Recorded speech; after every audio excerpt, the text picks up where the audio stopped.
All right. So, good afternoon, everybody, and thanks for joining me today. This is Maryland's Assistive Technology Program in the Maryland Department of Disabilities, and we are going to be covering AT for stroke recovery today. And my name is Sean Bateman. So, just a little bit about me. I've been in Baltimore for a little over 10 years now. I've graduated from Towson and University of Maryland, and now I work for Maryland's Assistive Technology Program as the AT Reuse and Access Coordinator. So, just a little bit about MDTAP, Maryland's Technology Assistance Program. We are the technology assistance program for our state. We are one of 56 in the country, and we help provide statewide access to assistive technology equipment through our demonstration, loan, financial, and reuse programs. There's no qualifications for our program except for the financial program, and we are a free program that is open to anyone that is a resident of the state of Maryland.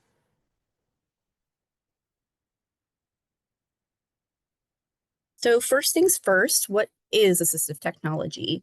So assistive technology, or AT, encompasses a wide variety of items from low-tech devices such as claw reachers to high-tech devices that utilize like smart screens and speakers and things of that nature. It's basically anything that improves a person's ability to function in the world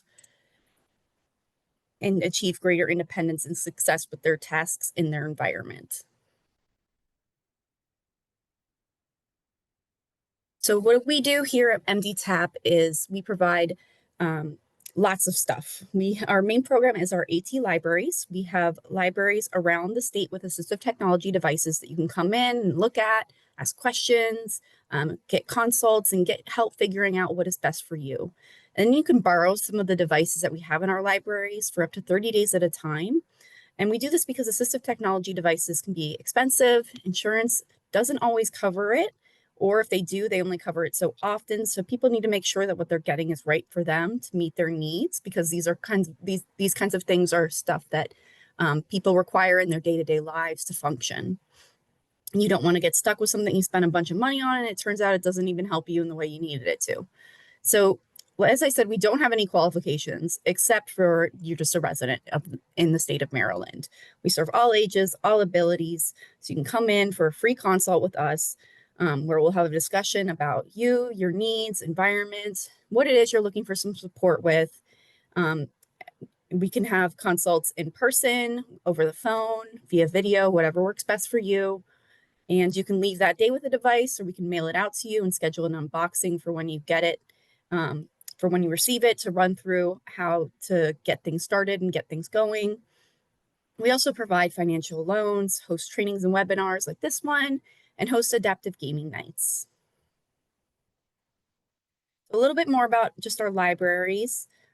As I said, we have libraries across the state. So there's one in all the major counties in Maryland. Here's a list of some of them, and there's a list of the rest of them. I won't spend too much time on that. And then we have a reuse center that I run. Our reuse center is Maryland's high-tech AT Reuse Center, Matter. We're located in Columbia, Maryland, at the same site as the Howard County Loan Closet. This is where we can take in donations of devices, clean and fix them up, and then donate them back out to those in need for free. This program is donation based, so what we have at any given time varies, but you can always look at our live inventory online on our website, mdtap.org. And if you have any questions about any of the devices, you're always feel free to, reach out to me. I'm happy to help. So getting into the topic that I'm going to be covering today, which is AT for stroke survivors. First, I wanted to start with talking a little bit about the info, stats, and why is this important? Well, it's important because each year about 795,000 people have strokes. It's said that someone has a stroke every 40 seconds, and every 4 minutes someone dies from a stroke. They are the leading cause of serious long-term disability in the U.S., with around 7 million survivors, and 2/3 of those are currently have some kind of disability related to the stroke. So strokes can cause a wide variety of changes throughout the body depending on where the brain was affected. I won't go into too much detail about this. I'm also going to be sending out this presentation afterwards, so don't worry if you're missing anything. And I will be taking questions at the end. I always forget to say that at the beginning. My apologies. I will be taking questions at the end, or you can feel free to type it into the chat as I go through so you don't forget. But I will be sending this out. So as I said, yeah, strokes can affect a wide variety of things throughout the body. Anything from cognitive to physical changes can occur, memory, all kinds of different things. And it's just good to be aware of where it happens in the brain so that you know what part of the body is going to be affected. So I'm going to start getting into some of the things that assistive technology can help with as related to stroke. And we're going to start with some of the things that you can do in your home to modify your home to be safer. First, looking at like passageways, starting with moving around your house, accessing your home. Altering passageways might be necessary. You're going to want to look at what kind of doorways and passageways, hallways that you have. You'll want to look at the width of the doorways and general passageways to make sure that they can accommodate any new mobility equipment you may be utilizing around the home, whether it's blockers, wheelchairs, rollators, etc. An easy way to add some extra space to doorways without a full remodel is to kind of play around with the hinge placement of the door. Sometimes just changing this will add more space. So basically switching that hinge, whether if it opens if it opens towards the inside of the room, maybe switching it so that it opens towards the outside of the room. Sometimes that can add a couple inches. And you'll want to make sure that furniture is arranged so that there's adequate space, removing clutter and rugs to prevent tripping, using night lights or glow-in-the-dark tape around light switches, hallways, areas of high traffic at night to ensure proper lighting, add threshold ramps to doorways to make it easier to roll over any bumps if you're using mobility equipment, and add any non-slip tape to any steps or inclines to provide extra foot traction. Door access. For accessing doors, you can add things like doorknob grips to make it easier to turn the knobs, as shown in that picture on the top right there. And these fit over existing knobs, so you don't have to fully replace that knob. And it's also a good idea to consider smart locks for someone who may need additional support. Maybe they can't get to the door very quickly, or you just want to monitor who's coming in and out of that home. You can lock or unlock these remotely, and you can monitor who comes and goes using notifications. So you'll get a notification every time somebody uses a code and enters the home, but you can also set it up so that everybody has unique codes. So you can monitor, like if you have multiple staff, then you can have a unique code for each staff person. And you can monitor their comings and goings. Grade levels. So consider grade levels and at all parts of the home. So all stairs, all inclines. You might want to, you'll want to install rails or handles on the wall. Consider adding to both sides for additional support. So not just to one side of the stairway. Like in that top picture there, you might want to add additional ones on the other side to provide extra support. If you're using mobility equipment and have the ability, consider leaving one upstairs and one downstairs. So maybe having one walker upstairs and one walker downstairs, as well as installing more permanent solutions like the stair lifts shown on the bottom picture there.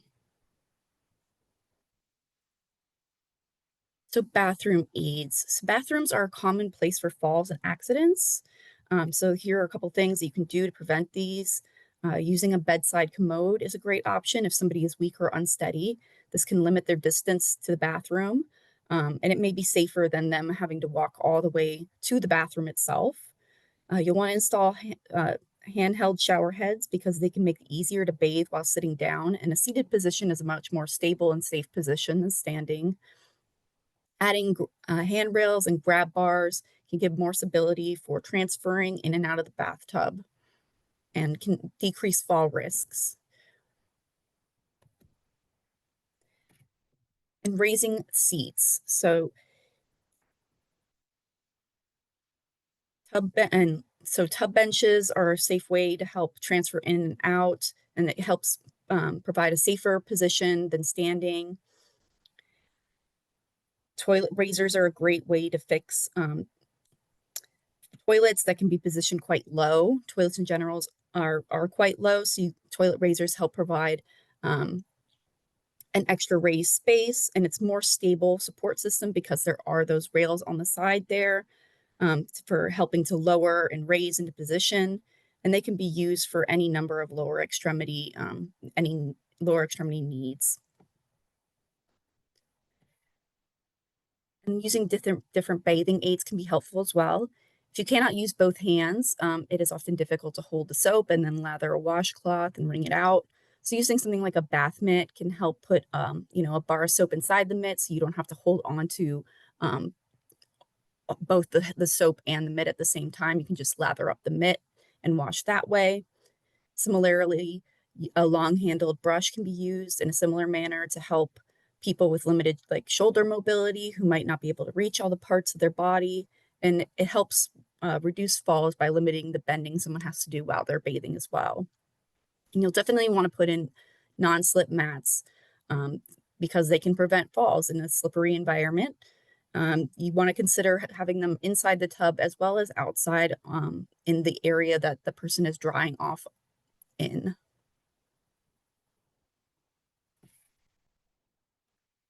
So there are different mobility needs in the bathroom.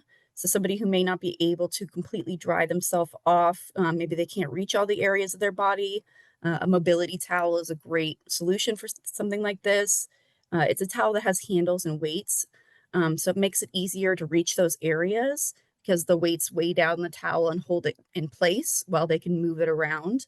And then there are handles where they can grasp to kind of maneuver that towel as needed. And then bidets are a great way to promote cleanliness.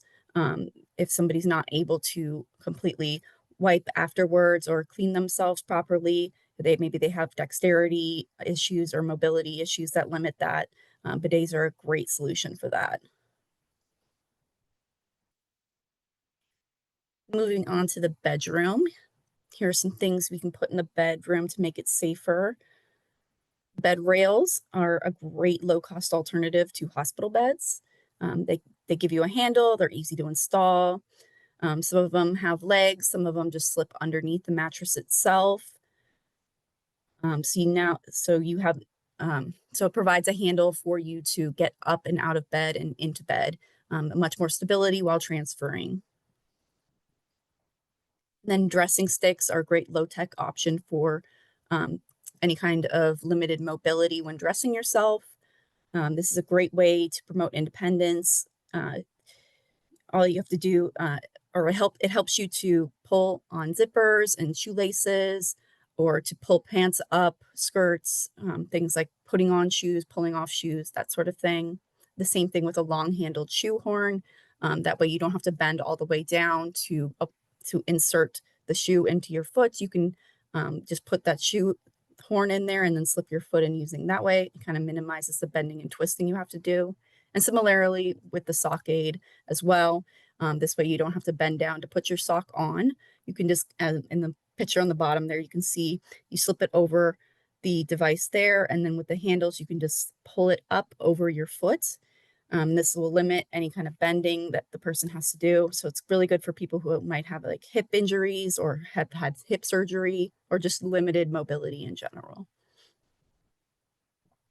And then there are lots of different ways to adapt your clothing as well.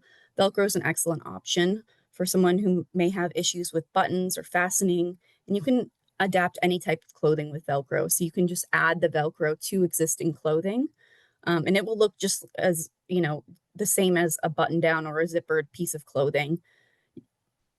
And a button hook on that middle picture there is helpful for fastening buttons. So if somebody's not able to fasten a button, but they still want to keep their button clothing, all you have to do is just slip it through that hole there. You grab hold of the button and then you pull it through. And elastic shoelaces as well. So rather than having to tie your shoe every time, you can create slip-on, slip-off shoes just using elastic shoelaces. So you don't have to buy specific shoes for them. You can just use existing shoes and put these shoelaces on them to create slip-ons. And then there are pre-made adaptive clothing options as well. There's a great market out there for this right now, and that offers a lot of options, including many items made for prosthetics or sensory-friendly clothing. So now we have some aids that can be used inside the home for daily living activities. And I'm going to start in the kitchen. So in general, stroke survivors can have difficulty with fine motor coordination, which you're going to hear me repeating throughout this presentation. So providing stability and control is important, especially while eating. So things like high-sided dishes or bowls, these have a backboard or just something that gives the person the option to push their utensil up against, making it easier to scoop food up into their utensil, and it helps prevent messes. You can buy these pre-made, like the ones in the top there, in that top picture, or you can get ones that have what are called a plate guard, where you can just add it to an existing plate, like the ones in the bottom there, at the bottom of the top picture, I'm sorry. And then on the bottom picture is partitioned plates. These are, great for people who just don't like their food mixing, but they also provide a bit of a backboard of support for scooping and keeping things in place as somebody is eating and navigating around the plate. And as far as stability, there are a couple options for this. There are things like the meal lifter. So this just is a riser that the plate will sit on or the bowl will sit on. And this can reduce the amount of distance between mouth and plate and allows for better hinge action with the elbow on the table. Having the plate lifted can be helpful for people who might have like tremors or fatigue or just overall lack of control. Additionally, like bowls and plates with suction cups on them can be a great way to help empower somebody and prevent the bowl or the cup from sliding away. It's also a good option for people who only have one upper extremity use, since it's harder for them to stabilize a dish while they're eating, since they only are using one hand to eat. They aren't able to use the other to stabilize the dish as they're scooping. And then there are lots of different kinds of cups as well. So for people who might drink a little bit more slowly, spout cups are a great option. Having a spout kind of forces you to put your lips around it and create suction to bring in the liquid. So this prevents too much from entering your mouth at once and getting kind of overwhelmed with liquid at a certain time. And then cutout cups are cups that have a cutout for your nose to fit into. And these are designed to keep your head and neck in a safe chin tuck position while drinking. So these are recommended for people who have like slow swallowing rate, weak tongue or cheeks, or somebody who needs more than one sip to clear a cup or easily spills while drinking. And then there are things like weighted cups, which are helpful for people who have tremors because that weight provides additional biofeedback to their body, reminding them that they have to continuously grasp and keep hold while they are actually holding that object. And there's lots of different utensils and ways that you can adapt utensils as well. So weighted utensils are great for anybody with tremors or anyone who needs that biofeedback I was just talking about, because they maybe they lost the sensation in their hands for one reason or another. Having that weight can provide more feedback. You can also build up handles, like in that middle picture there. You can add built on tubing and foaming to create more of a stable base. There are lots of different ways to build up handles, lots of different shapes and sizes. These can also just be great for people who might have arthritis as well. And then at the bottom there, there's different kinds of ergonomic silverware like T-handles or ball grips, things you can, utensils with loops that you can put your fingers through. And that way, it just provides multiple ways for you to interact with that utensil and to hold it. Maybe you don't need to hold it using mostly your wrist, or maybe you can incorporate your wrist as you're holding it. Maybe you can only use a couple of the fingers on your hands, and it's not, maybe you can't use your thumb. Then those slip-on ones with the loops would be a great option. And then there's other kinds of silverware as well that counter tremors specifically, like the Giano spoon provides a leveling mechanism to counteract tremors, as well as the Ellie spoon that uses weights to kind of counteract those tremors. And then for somebody who may not be able to feed themselves at all, there are self-feeding robots like the Obi robot here. Uh, it has 4 different bowls. And it has a 2-switch system, and by switches, I kind of mean like just buttons. One button will rotate the bowls. The other button initiates the feeding, and you can kind of teach it to have a custom range of, depending on how tall the person is, where they're sitting, how far away, that sort of thing. And preparation tools. There's lots of specialized preparation tools, things like rocker knives or knives that have angled handles, like in that top picture there, kind of give you more leverage and prevent wrist discomfort. If someone's struggling with fine motor dexterity and you want to be as safe as possible, so um, when they're using a knife, so using things like cut resistant gloves and cutting boards that have a knife that is mounted, just at the end provides a lot more stability. They also have some with grips and spikes on them to assist with holding food in place, which is beneficial for people who have only use of one arm. As you can see in those bottom pictures there's that mounted knife and it has some spikes there. So somebody who might only have one arm can put the food on the spikes, and then they can cut using that knife. Since it's mounted like that, it provides a lot more stability. And there's voice controlled cookware. So there's ovens, stoves, microwaves now that you can control just using your voice. And these are great for somebody who cognitively may not be able to follow like all the directions while cooking, or someone who's just likely to forget to turn things off. On to managing some health. So we have your standard pill organizers that can help organize and remind somebody. I'm sure we're all familiar with those. They come in all shapes and sizes. That middle one there, the Med Center, is one that can be filled monthly with daily pill boxes for 4 doses a day. They are numbered so that the person knows which one to go off of by the current date. And when they're done, they can just kind of put it back in there upside down so it's red. And it also comes with an alarm to alert when the medication is due to be taken. And the one on the bottom is very similar. It has compartments for doses and an alarm that goes off. But what's neat about this one, and what I like about this one, is that the alarm does not go off until the medication is physically removed. So if somebody who has, memory impairments, the alarm might go off. They might walk up to it and then forget why they're there and just walk away and not actually take the medication. Whereas this one, will continue to alert until that medication is physically removed from the compartment.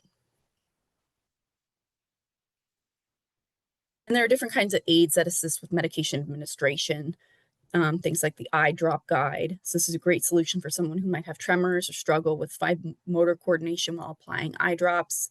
And then pill cutters and crushers that make it easier to split and alter pills into administratable forms. And there's all kinds of different apps as well for medications. And these two specifically help with medication delivery and administration. The Hero app comes with a dispenser that alerts and dispenses the doses themselves. It pairs to an app and keeps track of when and what you took, as well as sends reminders to order your next refill. And then Express Scripts is a reminder app and order system. So it alerts you when doses are due, and then it orders your prescriptions for you, and you can refill them straight through the app. And I just wanted to throw smartwatches in there because under health, because they are a great way to monitor vital signs like blood pressure, oxygen levels, respiratory and heart rate. And some of them are actually really good at detecting and alerting falls as well. So on to remote monitoring and environmental controls that you can set up in your home. First, I'm going to back up and start with what is exactly remote monitoring. So remote monitoring is just like a two-way system for real-time communication, things like sensors, cameras, other technology that can help someone connect with an offsite caregiver. Even if someone is not always there, that can really help with They can really help with fall detection, monitoring someone throughout the day or for certain activities, or monitoring when there's visitors, making sure someone that is expected to be there, and so on. So the first device here is a personal emergency response system. Uh, this is kind of like Life Alert, which we're pretty all familiar with. It's a lanyard around the neck with a button that you press to call authorities.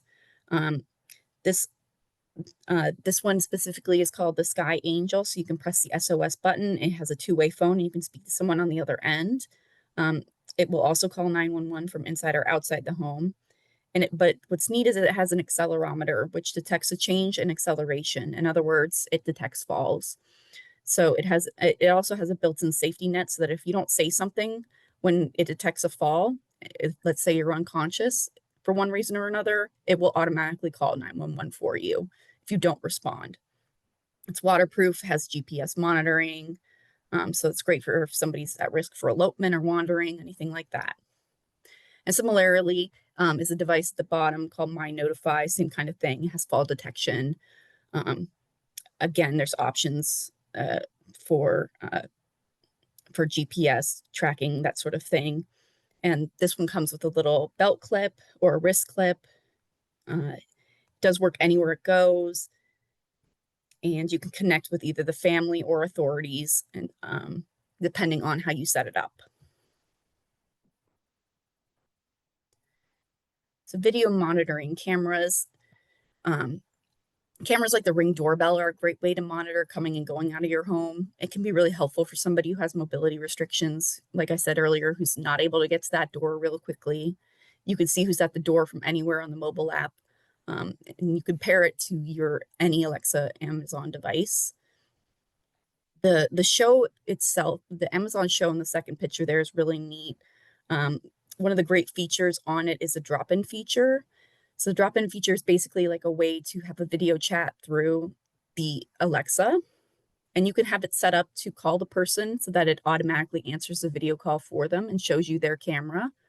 So let's say maybe you just wanted to check in on mom. You don't necessarily need to talk to her. Maybe she's not going to answer. Maybe cognitively she doesn't know to answer that phone, but you just want to see what's going on in the room. You can call and it'll automatically show you what's going on in that room at that time. So this is a cool feature for, caregivers that can call in and check in on someone without having to actively answer that call. Also similar to that is like the Blink Mini, which is just a camera that you can connect to Amazon devices. It will give you notifications when there's movement.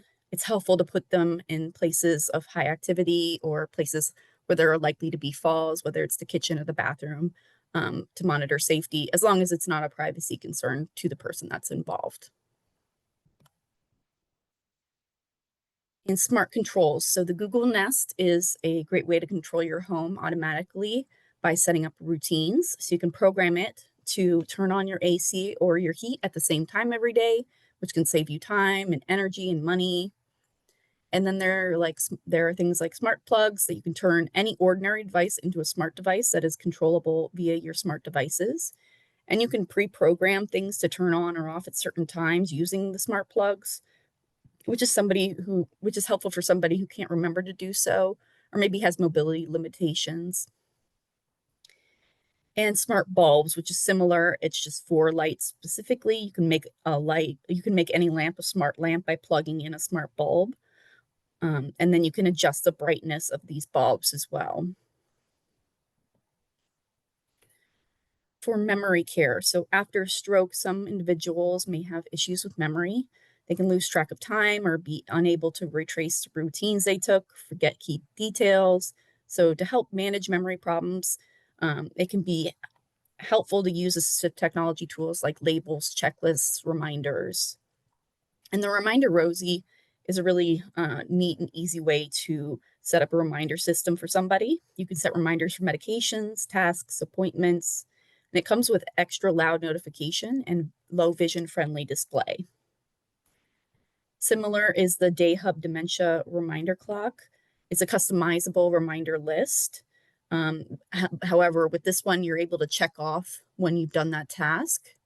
And that's a great way to prevent unwanted repetition. So maybe you want to take medication. You only need one, you need a reminder for it, but you want to make sure that you remember that you actually took it. So you can check it off and you can see that you took it. So that later that day, if you go, oh, I don't know if I took that medication, you can go back to the list and confirm that you did. Task sequencing and organization apps are also great for memory issues. You can set reminders, or I'm sorry, they help a way to provide, whoa, sorry about that. They help a way to provide uh, uh, a way to break down tasks into steps with visual, written, or auditory cues to support the person as they're going through the motions of that task. So if somebody struggles to remember how to brush their teeth, for example, you can break it down step by step into like a video that they can play every day as support. And you can customize these apps here, help so that you can customize whatever task it is you're trying to break down for that person using visual, auditory, written, or video cues. Communication aids. So communication is essential, but it can be very difficult after a stroke. People might have what's called post-stroke aphasia and have trouble speaking aloud. It might require, their communication might now require fine motor skills that the person has either temporarily or permanently lost. If they have to, click buttons on a screen, maybe they're not able to accurately select the buttons that they need to select. So communication aids can help people express themselves and are a great tool for any kind of communication issues. And they come in all shapes and sizes and formats. They range from static displays. Static displays are ones that do not change, for example, to dynamic displays, ones that do change as you navigate the screen. So there are devices that can record 1 to 2 messages like yes or no, like that top device there. Maybe it's just you just record yes or no, or water or food, or bathroom, or hungry, simple messages like that. Or you can get more complex ones like the middle one there, where you can have multiple messages um, in one screen there. And what's neat about that one too is that you can change that out depending on what setting that person's in. So maybe you have one sheet for home, you have one for work, or maybe you have one for activities or one for feelings. So it doesn't just hold the 20 that you see there, it can hold multiple levels of messages. And then you have dynamic displays like the Toby that's shown in the bottom. Now, these allow for complex messages. So what I mean by that is when you click a button, it can take you to more options. So maybe there's a feelings button, and when you click it, it brings you to a page that brings up all the feelings that you can choose from. What's unique about the Toby is it doesn't require that you make selections with your hands. You can add switches to it, which allow a lot of variety of selection methods. So let's say you can't move your arms, but you can tap your foot or your head. You can set up a switch that's mounted either at the foot or near the head so that it can be activated this way. And this will allow the selection of messages on the screen. It even includes eye gaze access as well. So if you can just move your eyes around, you can communicate by selecting messages using what's called dwell time. It's basically like a little timer that will pop up on the screen when you stare at an object on the screen for a certain amount of time. So you can set it for 4 seconds, for example. So if I stare at a message I want to say, and I want to select it, a timer will pop up, count down to 4 seconds. And if I want to select it, I just have to make sure that I stare at that for that full 4 seconds, and that timer will count down for it and then select it for me. So computer access is going to be very similar to communication devices because the access methods are similar. There are a lot of different kinds of keyboards and mice that are designed for all different kinds of needs. Ones that are one-handed have larger surface areas for people who might struggle with fine motor. You can add switches so you can control the mouse using any part of your body that you're able to move, including just your tongue. Or you can control the mouse using exhaling or inhaling, sip and puff. There are typing aids like the one pictured in the top photo there that can fit around your hand. So you can kind of use your whole hand to type as opposed to just using your fingers. Maybe you have arthritis. Using your fingers to type is tiresome. It hurts, things like that.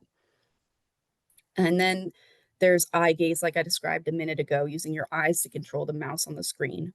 Or there's also head control, which is similar to eye gaze. It's just using your head, so moving your head around.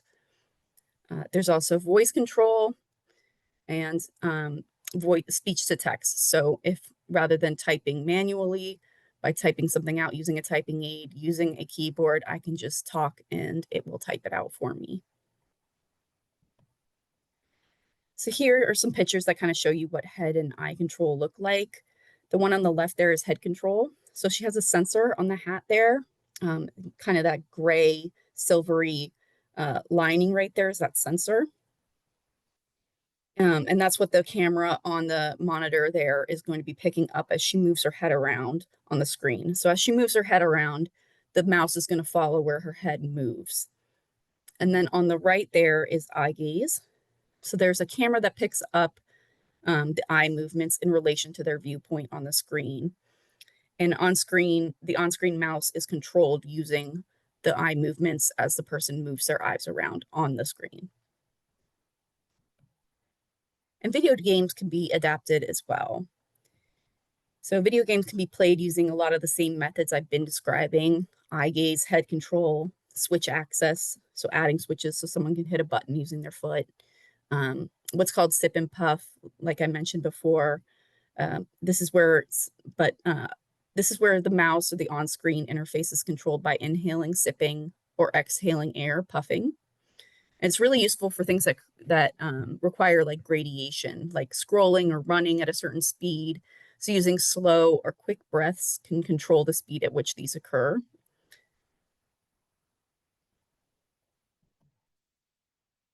All right, so I also wanted to go over some resources for obtaining assistive technology. So we here at MDTAP host a Facebook exchange site where people can post any kind of AT. So we have low tech, high tech, or durable medical equipment. So definitely check us out on Facebook. We have a awesome 3D printing lab where we print lower tech items that are free, like button hooks, bag or can holders, page markers, and more. And we have a financial loan program to buy assistive technology. So these loans can cover all kinds of AT, from general to home modifications to adapted vehicles. Loans can be administered for up to $10,000 for general AT purposes and $20,000 for home modifications. Now, the loan program does have financial requirements. It's the only program of ours that does have any kind of qualifications or eligibility. And part of their under their program is what's called the iDrive program that provides loans for adaptive vehicles.